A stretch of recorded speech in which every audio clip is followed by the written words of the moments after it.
The stars didn't care that Elias Voss had calloused hands.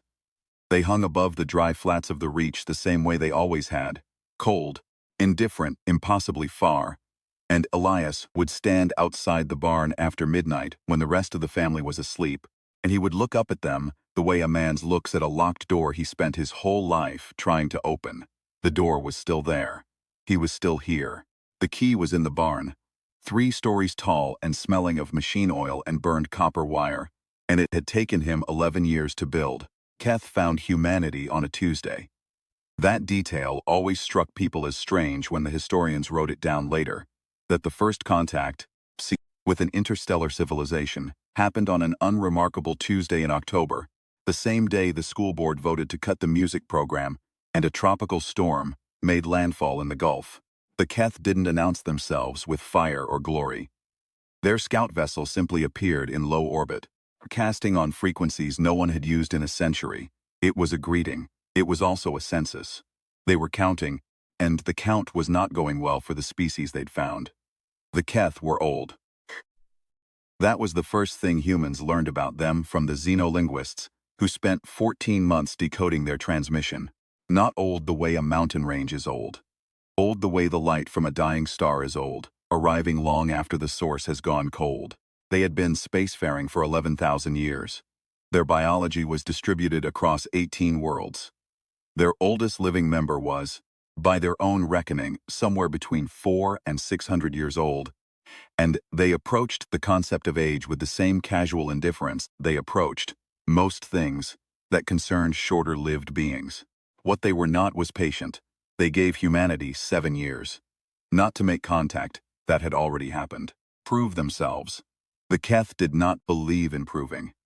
They gave humanity 7 years to develop a functional faster-than-light drive on their own without assistance, under conditions they would specify. If humanity succeeded, they would be considered candidates for integration into the Keth network of civilizations, a thing with no precise translations that seemed to encompass trade, communication, protection, and something resembling, though the xenolinguists were careful with this word, kinship. If humanity failed, the Keth would leave. The part they didn't say plainly, but which became clear through 8 months of careful dialogue, was what leaving meant. The Keth had a word for civilizations that failed the test. The closest human translation was a word that meant sealed room. A civilization that could not reach beyond its own gravity well was, in the Keth framework, a sealed room, contained, finite, ultimately self-consuming. The Keth did not harm sealed rooms. They simply never opened them. They moved on, and the sealed room remained sealed, and eventually it ran out of air, in whatever way civilizations run out of air, and no one came. So 7 years, the governments convened. The summits happened. The international space agencies merged into a single body and burned through funding that made the Apollo program look like a garage project. Physicists from 40 countries were sequestered in a complex outside Geneva. Progress was made. Real progress, measurable progress, the kind that made headlines and caused the stock markets to behave in ways no one could predict. At the end of 3 years, humanity had a working theoretical framework for a jump drive. At the end of 5 years, they had components. At the end of 6 years and 2 months, they had a prototype that exploded twice and killed 4 engineers. The clock was at 11 months. Nobody was paying attention to the flats of the Reach, or to the farm that sat on 300 acres of wind-scoured nothing, or to the man in the barn who had been building something alone for 11 years, while the rest of the world scrambled. Elias Voss had not been a farmer when he started. He had been an astrophysicist with the Joint Aerospace Initiative, specifically assigned to the Propulsion Theory Division, and he had been considered by his colleagues as either a genius or a very articulate, eccentric depending on who you asked. He'd spent 6 years working on a theoretical model for what he called a resonance drive. Not faster than light, not yet, but a drive that used the harmonic geometry of local spacetime to achieve velocities well beyond conventional thrust. His math was sound. His simulations were remarkable. His superiors had called it elegant and then shelved it to focus on more immediately fundable research. Then his mother had gotten sick. She had not died quickly. She had taken 3 years to leave, and in that time Elias had taken leave and the leave had stretched, and his position had been eliminated in a round of budget restructuring that he suspected was not entirely unrelated. The uncomfortable questions his research was starting to raise about where the real bottleneck in propulsion development was. By the time his mother was buried in the red clay at the edge of what had been her garden, Elias had his settlement, and his papers, and the deed to the farm, and an idea he could not put down. He told his wife, Mara, on the night of the funeral. They were sitting at the kitchen table with a pot of coffee that had gone cold, and the kids, Petra, 11, and the twins, Sol and Wen, 7, were asleep upstairs. "I want to build it," he said. Mara had been a nurse before they'd followed his career to the Reach. She had the particular quality of someone who had seen real suffering, and therefore did not panic at lesser things. She looked at him across the table for a long time. "The drive," she said. "Yes, in the barn. I've done the calculations. The barn is structurally sound enough. We'd need to reinforce the upper level. I've already priced the steel." Poured them both a glass of water, even though they had coffee. She set his glass down in front of him and looked at it, not him. "Elias," she said, "the Keth give us 11 months. I know, the Geneva people are close." "They're not," he said. "I've read their published work.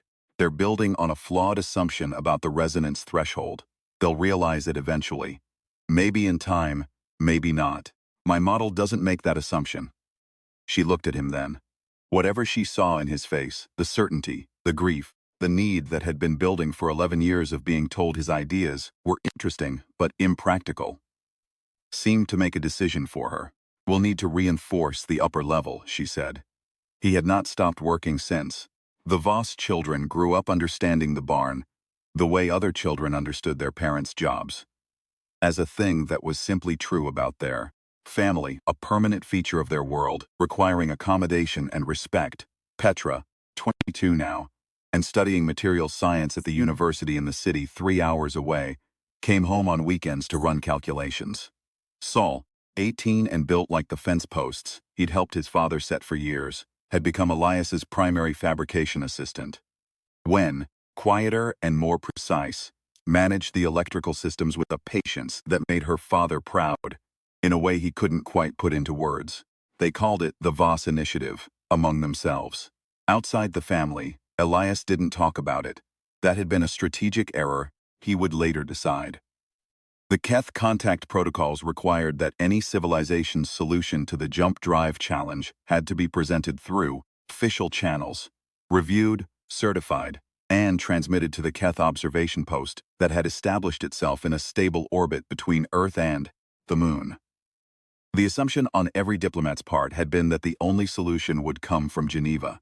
The assumption, in the way of most assumptions made in conference rooms by people who had not recently spent time in barns, was wrong.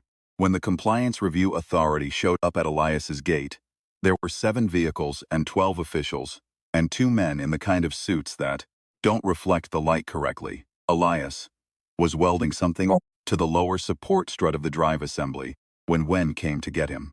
She was 19 and had her mother's quality of not panicking at lesser things. She stood at the barn door and said, "Dad, government people. A lot of them."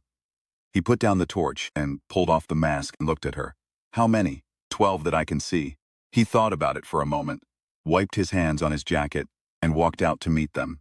The man who got out of the lead vehicle first was named Director Hallstrom, and he had the face of someone who had been reasonable so many times that it had worn grooves.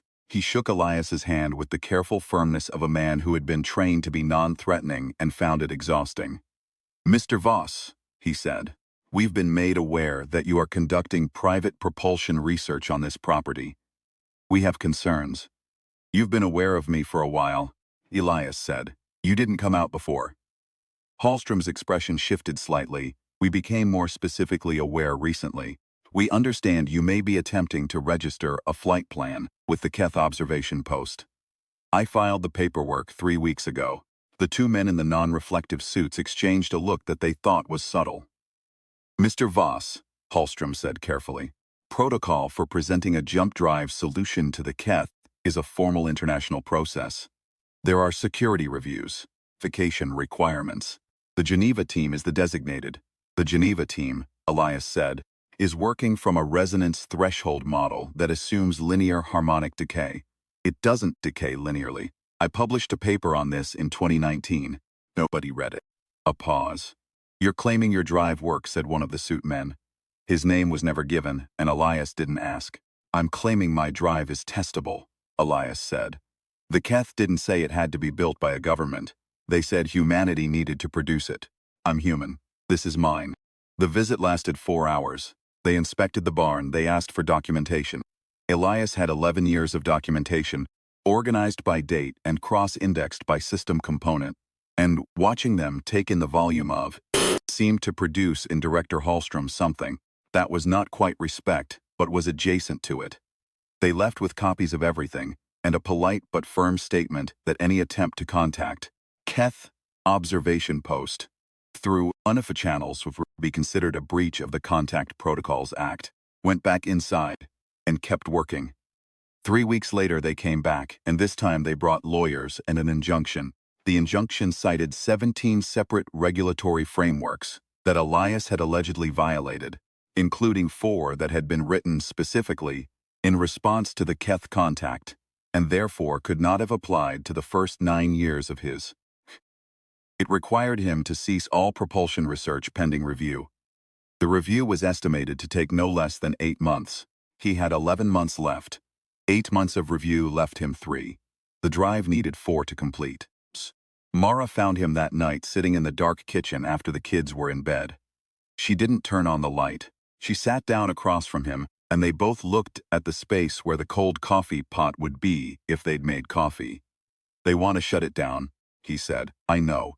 They think if they delay long enough the clock runs out. Then it's Geneva or nothing, and if Geneva fails—" "I know," she said. "If Geneva fails, we're a sealed room." Mara was quiet for a moment. Then she said, "Elias, did you actually solve it?" "Yes." She said it, without hesitation, without the gentle skepticism she had learned to deploy over 20 years of living with a man who was right about enough things that disagreeing required careful selection. She said it the way she'd said it the night of the funeral when she'd agreed to reinforce as a statement of fact that required action, not discussion. "Then we keep going," she said. They kept going. What happened next became one of the stranger chapters in the post-contact history of the Reach Valley.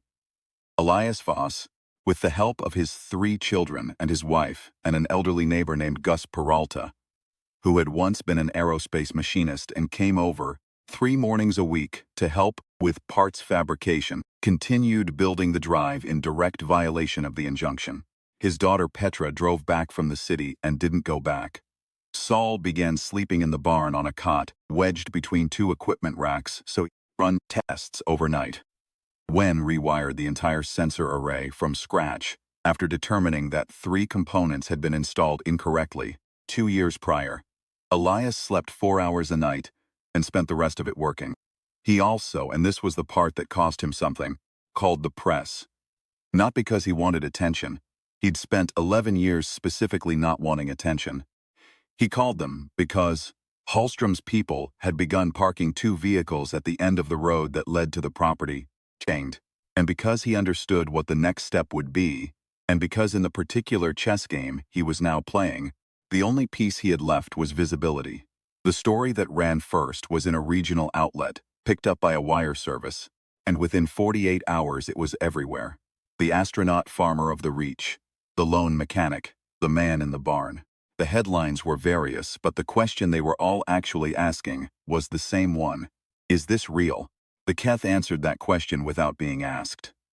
Their observation post, which had been entirely silent through 4 months of indirect communication with the Geneva team and 2 years of procedural exchanges with the diplomatic corps, broadcast a single message that the xenolinguists needed 12 hours to fully decode. The gist of it, once decoded, was this. They were aware of the application filed by an individual human operator. They were aware that individual human operators were not the designated contact entity.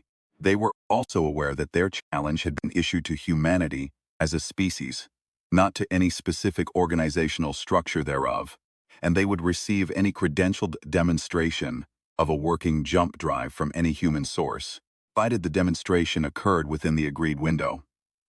It was not, as one commentator put it, exactly a ringing endorsement, but it was a crack in the door. Director Hallstrom came back the next day with a different suit man and a less polished expression.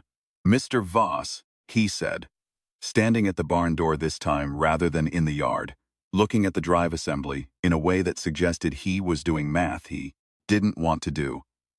"If we were to facilitate an expedited certification review, I need the fuel delivery that's been held at the regional depot for 3 months, Elias said. He didn't stop working while he talked. "I need the airspace filing confirmed, and I need your people off my road." Silence. "The fuel delivery," Hallstrom started, "is being held illegally," Petra said from behind a console. She didn't look up. "We checked." Hallstrom looked at her. He looked at Elias. He looked at the drive, which, Elias had been told by everyone who saw it for the first time, was not what they expected. Most people expected something crude, bolts and duct tape, and the desperate improvisation of an amateur. What the drive actually looked like was something different, precise and purposeful, and assembled with the particular kind of care that comes from someone who has been doing one thing for a very long time and gotten good at it the hard way. The fuel lines were immaculate. The resonance chambers were machined to tolerances that had required Gus Peralta to build 2 custom tools and spend 6 weeks on a single component. "I'll make some calls," Hallstrom said. The fuel arrived the next morning. The launch window was set. What nobody talked about, in the 48 hours before the window, was how afraid Elias Voss was. He didn't show it in the way people expected. No shaking hands. No staring at the ceiling at night. No dark confessions. He showed it the way he showed most things, by becoming very quiet and very precise, moving through the barn with the methodical focus of someone who was holding something fragile. Mara noticed. She always noticed. She found him at 2 in the morning running the same pressure check he'd run 3 times already that day. She stood in the barn doorway for a moment, walked in and stood beside him, and they both looked at the drive in silence. "You know," she said, "when you told me you wanted to build this, I thought you were having a breakdown." "I might have been," he said, "but I watched you work," she said, "for 11 years. And I've never once watched you work on something that wasn't real." He looked at the drive. Something in his face shifted, not fear exactly, the acknowledgement of something that had been sitting behind the fear all along. "What if I'm right about the math and wrong about the execution?" he said. "What if it doesn't fire?" "Then we gave them everything we had," she said. "That's all anybody can do." He nodded. He ran the pressure check a 4th time anyway. The morning of the launch, Gus Peralta arrived at 5 a.m. with a thermos of coffee and said nothing except, "She ready?" Elias said yes. Gus poured them both a cup, and they stood outside the barn and watched the sky go from dark to gray to the particular pink that precedes a clear day, over the reach, and nobody said anything else for a while. Because sometimes there isn't anything else to say, and the only thing to do is look at the sky. The press was there. Significantly more of them than Elias had called, because news doesn't stop after you make one call. The compliance authority vehicles were there, parked at a respectful distance that implied legal advice had been received since the fuel delivery. A small cluster of neighbors had gathered at the edge of the property, people Elias had not spoken to in years because he'd been too busy, and they'd thought he was too strange. And they were there now with an air of proprietary local pride that he found unexpectedly moving. Petra ran the sequence from a console that had started its life as a repurposed server rack and been modified so extensively over the past 3 years that Petra sometimes said she thought it was developing opinions. Sol was on structural monitoring. Wen was on resonance calibration. Was the part that mattered most and the part she was best at. Elias was in the capsule. It was not a large capsule. It was functionally test pod. Enough room for one person, instrumented to a degree that left approximately 18 inches of personal space, designed to complete a sequence of operations. Confirm the drive's function across 3 stages, and return telemetry to the ground station. If it worked, the Keth observation post would receive the telemetry automatically through a protocol established in the filing. If it worked, the inside of the capsules smelled like machine oil and the particular kind of metal that has been worked and reworked over years.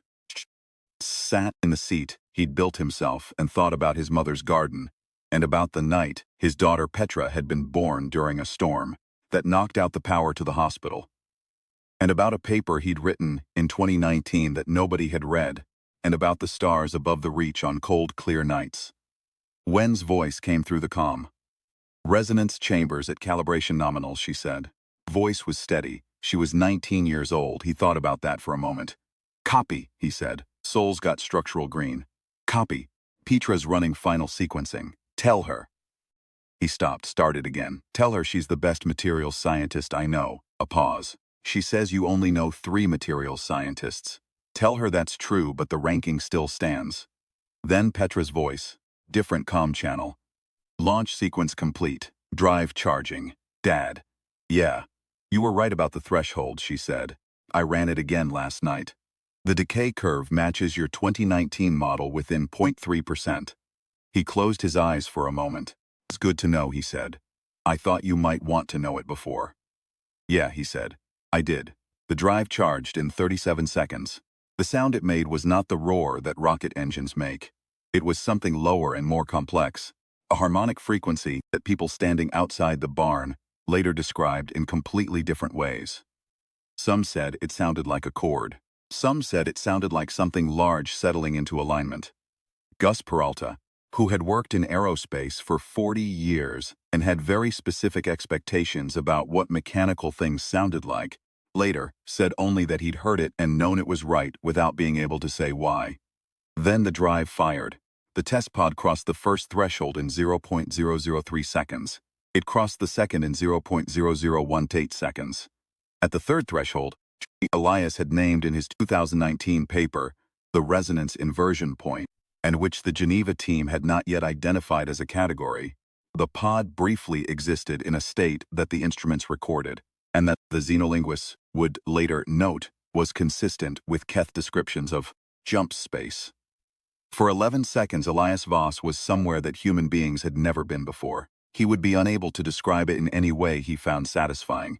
He tried later, in the debrief and in interviews and in a book he eventually wrote that sold better than he expected, and every description felt like describing a color in a language that doesn't have words for color. It was not dark. It was not bright. Present. Intensely, precisely present in a way that ordinary space was not, as if ordinary space was a room you forgot you were in, and this was a room that would not let you forget. Then the inversion sequence ran and he came back, and the instruments were screaming with the good kind of alarm. The kind that means all readings are confirmed, and transmission is confirmed, and the telemetry is going where it needs to go. He sat in the capsule and breathed. "Petra," he said. A sound came through the comm that he'd never heard his daughter make before. Not a word, not a laugh. Something between the two, compressed past the point of containment. "Telemetry received at observation post," she said when she had herself again. "Acknowledgement signal confirmed. Dad, they're responding." He sat with that for a moment. "What are they saying?" "Still decoding." She paused. "But it's..." "Wen says the signal pattern is consistent with what the xenolinguists classified as the affirmative. Register." He sat with that for a moment too. "Okay. That's all? I'm going to need a minute, Petra." "Sure," she said. "Yeah, take a minute." He took a minute, maybe more than one. He sat in the capsule in the barn on the reach, and he thought about the stars above the dry flats and how they'd always hung there, the same way. Cold and indifferent, impossibly far, and how they still hung there but the word impossible had changed. Then he unstrapped and opened the hatch and climbed down. The moment he stepped out of the barn, the crowd, and it was a crowd now, the cluster of neighbors had grown, and the press pool was 20 people deep, and someone had apparently called the compliance authority and told them what the telemetry said because Hallstrom was standing near his vehicle with the look of a man who had done the math and arrived somewhere he hadn't planned to be. The crowd made a sound.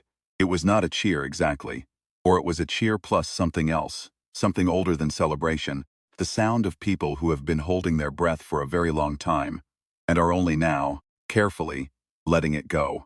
Gus Peralta walked over and handed him a cup of coffee without saying anything. Elias took it and looked at the sky. 3 days later, the formal Keth response was fully decoded. It was longer than any of their previous communications and denser, with the specific vocabulary that the xenolinguists reserved for high-significance passages. The gist of it took another day to agree on, because language that is 11,000 years old and was never meant to be decoded by the species receiving it tends toward ambiguity, but the xenolinguists eventually agreed on the following as the most accurate rendering. Humanity had demonstrated the required competency. Requirement had been met in a form that was not anticipated, but was not excluded. The form itself, one individual, private resources, extended development, family unit as operational crew, was noted as unusual among species who had passed this stage. It was not, however, without precedent. Two other species in the Keth network were noted in the historical record as having met the threshold through analogous means. Keth considered this significant, though they did not explain why, and when asked, responded with a phrase that translated most accurately as, "Sealed rooms do not open themselves. What is interesting is how they open." Elias read this in the kitchen, at the table, with the cold coffee pot Mara had finally replaced with one that had a thermostat and kept the coffee warm. The family was around the table. Mara, Petra, Sol, Wen, Gus Peralta, who had become enough of a fixture that exclusion would have felt wrong. They read it together. When they'd finished, Sol said, "Does that mean we're in?" "It means we're candidates," Petra said. "There's a next stage. But the 7 years, we met it," Elias said. Within the window, a silence at the table. Not uncomfortable, the comfortable kind. The kind that belongs to people who know each other well enough to share quiet. "So what happens now?" Wen asked. Elias thought about the drive in the barn, the Renaissance chambers that Gus had spent 6 weeks machining, the pressure checks he'd run 4 times, the 11 years of documentation. The paper nobody had read in 2019 that turned out to contain the thing the world needed. "Now we have a lot of work to do," he said. That was true. What nobody said at the table that morning, because it didn't need to be said, was the other thing that was also true. They had done it before. The weeks after the confirmation were complicated in ways Elias hadn't fully anticipated. The compliance authority did not technically apologize, but Hallstrom did appear at the farm with paperwork that retroactively legitimized most of what had been contested, and he did shake Elias's hand again with the careful firmness. Though this time, there was something in his eyes that was adjacent to relief. The Geneva team made a statement that was diplomatically generous and scientifically gracious. They acknowledged the Voss threshold model and indicated they would be revising their own approach. And 3 of their physicists called Petra directly to ask very specific questions about the decay curve data, and she spent 4 hours on those calls and came out of them with a professional network that would sustain her for the next decade. The international media conducted the usual cycle: fascination, scrutiny, revisionism, selective narrative, eventual mythologizing. The farm became a destination. Elias declined most requests for access and accepted the ones that seemed genuinely interested in the science rather than the story, though the science and the story had become so entangled that separating them was increasingly academic. What the Keth wanted next was complex and would take time to understand. Their network was not a simple structure. It was a layered thing built over millennia, and integration was not a door you walked through, but a process you began, like learning a language while simultaneously proving you were worth teaching. They sent a delegate, first Keth entity, to physically enter Earth's orbital space, and the delegate was not what anyone expected. It was smaller than most people expected. It did not look like any of the things people had imagined. It communicated through a device that processed its biology's outputs into something approximating language, and it had a quality that the translators eventually settled on describing as curiosity. A specific, alert, patient curiosity. The kind that belongs to something very old looking at something that has surprised it. It asked to see the barn. Ilya took it there himself, on a morning that was cold and clear. The sky above the reach, the particular blue that only happens in late autumn, when the air has no moisture left in it. The Keth delegate moved through the barn the way someone moves through a museum. Not a museum of great things, but a museum of real things, where the value is not in grandeur but in specificity. It stood for a long time in front of the resonance chambers. "These," it said through the translator. The translator caught the sense of the word that followed, but flagged the certainty rating as low.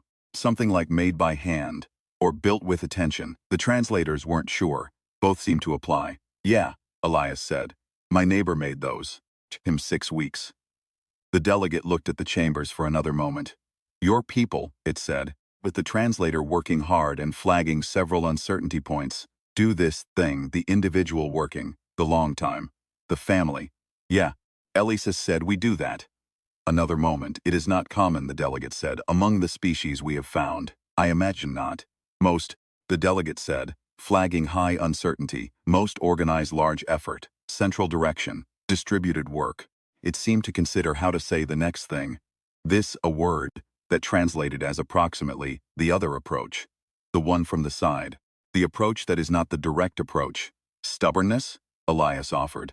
The translator processes that. Possibly, said the delegate. The refusal to accept that the door is locked. Elias looked at it. That's very close, he said. The delegate made a sound through its biology that the translator couldn't categorize, but that seemed. Not a laugh, not approval, something in the neighborhood of both. We have been opening rooms for 11,000 years, it said. We have not seen one open itself from the inside before. Elias was quiet for a moment. He thought about that. Did it open itself? He asked.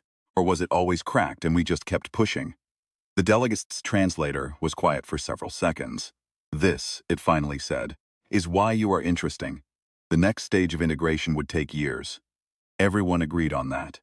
The diplomatic channels, the scientific exchanges, the slow, careful work of two civilizations learning to be legible to each other. That was a generational project. Maybe multi-generational. And Elias was realistic about his own role in it. He had built a thing. Other people would build on it. That was how it was supposed to work. But before the formal integration process began, before the committees and the commissions and the new international frameworks that would occupy the next 5 years of political life on 3 continents, there was a smaller thing that happened, private and unreported, that Elias thought about more than any of the larger events. The night after the Keth delegate's visit to the barn, he went out after midnight. Mara was asleep. The kids were in their rooms. Petra had taken to sleeping in her old room when she came back from the city, a reversion to childhood geography that he found touching. The reach was quiet in the way it was quiet on the best nights, with a wind that was just present enough to carry the smell of dry grass and nothing else. He stood outside the barn and looked up at the stars. They hung there the same way they always had. Cold, indifferent, impossibly far. Except the word impossible had changed. He didn't stay long. He was tired the way people are tired when they've been running for 11 years and finally stopped. Not physically exhausted, but something deeper, the fatigue of sustained intention, of holding a thing together through its own difficulty for so long that releasing it required its own kind of effort. He stood there a while anyway. He thought about his mother's garden, and the night the power went out while Petra was being born, and a paper nobody read in 2019, and Gus Peralta's hands on 6 weeks of machining, crew, and Wen's voice through the comms saying, resonance chambers at calibration nominal, and the 11 seconds of being somewhere that had no words. He thought about the Keth delegate saying, we have not seen one open itself from the inside before. And he thought, that's because you were watching the wrong door. Then he went inside. The farm was quiet. The coffee pot kept itself warm. Upstairs his family slept. In the barn, the drive waited, not abandoned, just resting. As things rest between uses, between the question and the next question. Tomorrow there would be calls to return, and data to transmit, and decisions to be made about how the Voss threshold model would be shared, and with whom and under what terms. Tomorrow the world would resume its particular organized urgency. Tonight the reach was just the reach, dry and dark and lit from above by the cold light of things that were very far away and no longer impossible. Elias Voss went upstairs and slept, deeply, for the first time in 11 years. The stars did not care that he had calloused hands, but they were closer now.